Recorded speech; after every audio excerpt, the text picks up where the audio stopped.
Thanks to DataCamp for sponsoring this video. Hey folks, so I moved to a new place. Yay! We're super happy with our new home, and part of it is because we now have dedicated office spaces. And as you might have guessed, a new office means a new desk setup. For this one, I decided to prioritize value by going with more affordable peripherals and accessories.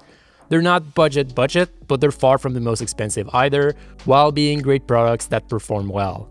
I'm super stoked to show what I came up with, but first, let's have a look at how I was able to craft my own wood tabletop out of plywood.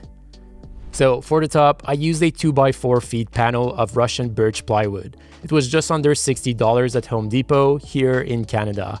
I went with this specific plywood panel because the ply count was pretty high and it kind of matched the staircase in my new office space, which is also made of plywood.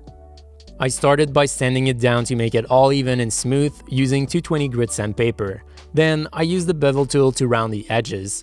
This was my first time, so I started with the underside and it did not end up perfect. In some cases, the tool dug a bit too deep in the second ply or left marks. So I sanded the sides a bit and I decided to raise the blade for the other side to give a more even result. So I started by getting rid of all dust particles with a damp cloth.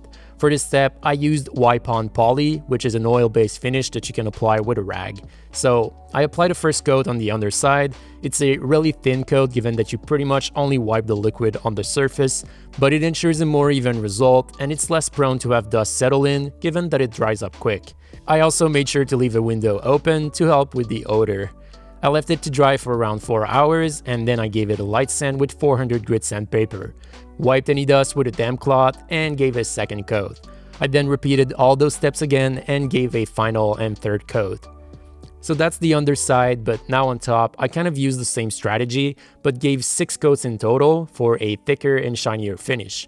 For the last 2 coats, instead of using 400 grit sandpaper, I used 1200 grit sheets for a very light sanding. As you can see here as I'm applying the last coat, this surface is all even and shiny. So here's the final result, all dried up and ready to go.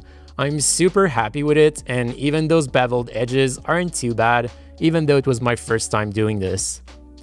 So now that the top is finished, I needed to assemble the desk. So I started with my sit-stand frame where I had already done a bit of cable management.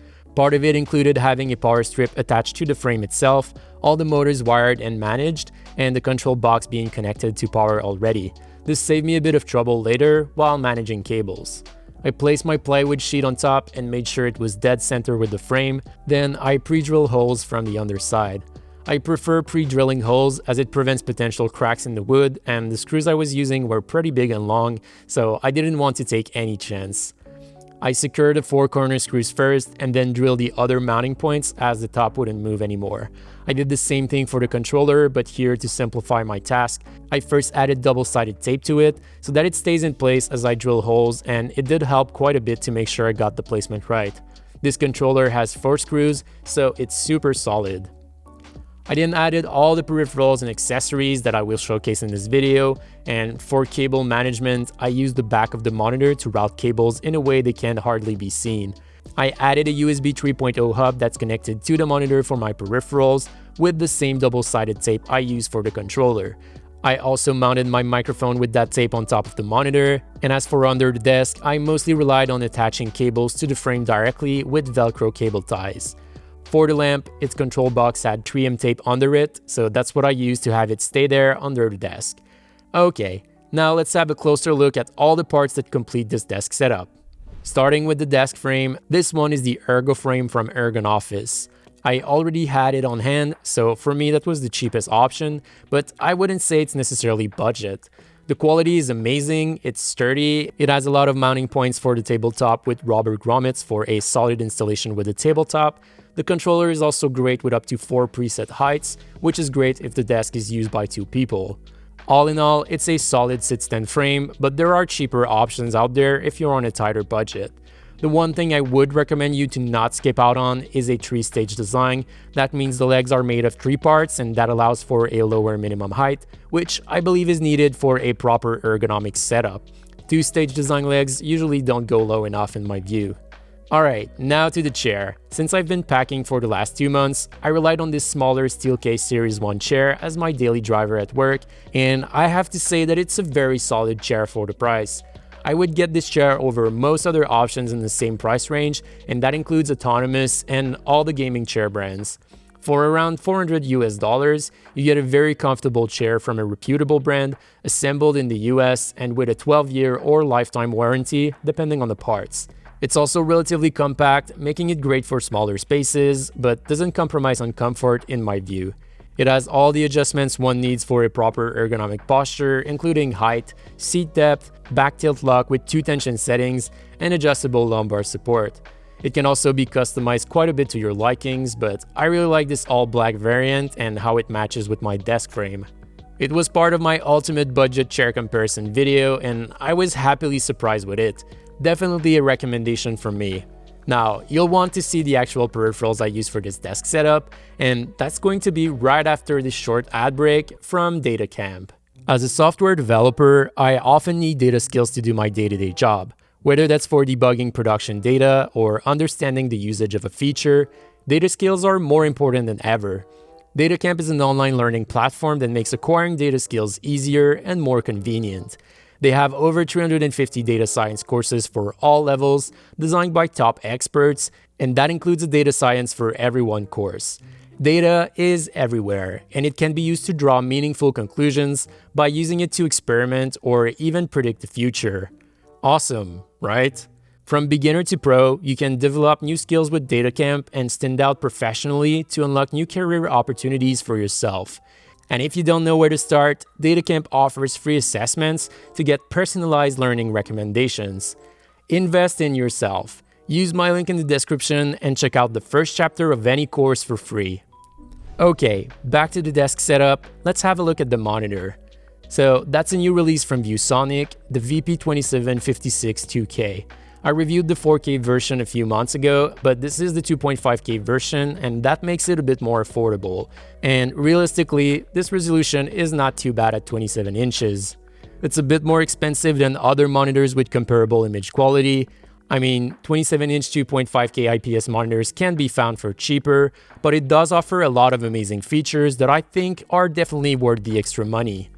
First, the included stand is very good. It goes up pretty high, it can pivot, tilt, and even be set at a 90-degree angle. So, although you pay a bit more, you may save a bit by not buying a monitor arm like I did with this desk setup. Then, it has USB-C connectivity with charging up to 60 watts, making it a great option for laptop users. You can connect to your monitor and charge your computer with a single cable. But as a plus, it has a built-in USB hub with KVM capabilities. So all your peripherals can be connected to the monitor directly, and both the video feed and peripherals can be switched between 2 computers easily. And that makes it a great monitor if you have a work computer and also a personal computer without the need to buy 2 different setups. That's very neat. Now to the microphone, I decided to try something a bit special here. I used a microphone that's typically used for cameras, but on a desk. And why, you might ask? Well, these microphones are meant to pick up what's in front of them and reject noises from the sides. Since the room that I'm using is super echoey, I thought it would help a bit to make my voice clearer. One thing is, this microphone connects with a 3.5mm jack and requires 3 volts of power to operate, something that my MacBook doesn't provide by default with the headset jack. So I bought this Saramonic 3.5mm to USB-C adapter as a tiny sound card, and it works pretty well, I would say. Here's a sound test comparing my MacBook's built-in microphone to this external mic. So this is a sound test using my MacBook's built-in microphone. As you can probably tell, this room is super echoey. There's just nothing in this room. It's like completely empty, no furniture at all. But this is what you can expect from your built-in microphone with a terrible room, and hopefully the Rode VideoMicro helps a bit. So this is a sound test using the Rode VideoMicro plugged into the Saramonic USB-C adapter, and as you can probably tell, it sounds a bit better. My voice is clearer, a bit more defined, and less of the echo is being picked up. So yeah, it does sound better. Now, as for lamps, I went with this Yeelight monitor lamp as a main light. This one is their budget version with no Wi-Fi support nor back LED strip, but it does offer adjustable light intensity and temperature, which is pretty nice. You can dim it a bit and set it to a warmer color at night, or use a cooler and more intense white during the day. The light quality of this lamp is very good, comparable to the more expensive models out there in my view. I like the wireless puck controller, and this lamp lights up my whole desk without taking any additional space, and I appreciate that a lot. As for a mood light, I use this glow lamp from Govee. It's what we would call a smart lamp, as it can be controlled over Wi-Fi with Govee's app and can also be integrated with smart home assistants. This lamp offers RGB colors, but it also has dedicated white LEDs, meaning you can dial very high quality shades of white with it. A bit like the Yeelight lamp, it's pretty nice to set it to a warmer tone in the evening for a cozy vibe. This lamp also has physical controls, and that's pretty cool if you don't want to bother opening the app. For the keyboard, I hesitated between the GamaKay TK68 and the Keychron K7. Both are mechanical keyboards with Bluetooth capabilities, but the K7 is low profile, and the TK68 also comes with a dongle for a dedicated 2.4 GHz wireless connection. I like that kind of connectivity as it's usually free of any jitter or lag and reconnects as soon as the device is on, but the Keychron just looks so much better here with the rest of the setup that I decided to go with it. And honestly, Bluetooth ain't too bad. This K7 is my favorite low-profile board from Keychron up to date. I like the layout, it has flip-out feet for a nice typing angle, and its aluminum body is stronger than their previous low-profile boards. I have it here with their optical brown switches, and they're not too bad with just a tad bit of tactility.